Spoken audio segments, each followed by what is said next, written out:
Hello everybody, we are glad to welcome you on HardReset.Info YouTube channel, and in this video I would like to demonstrate that you can find drafts in Twitter. So to begin with, open up your profile, then tap at the plus button or simply saying start composing a tweet. And in here, as you can see, to the left of the actual tweet icon, you have the drafts option which you want to tap on, choose what draft you would like to use, or simply if you wanted to see the list of drafts, just look at it. In here you can edit the list by removing some drafts, unwanted drafts.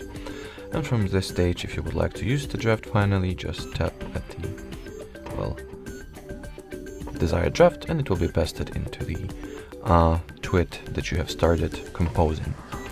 Alrighty, so that will be it for this video, guys. Thanks for watching, thanks for your attention, and bye bye.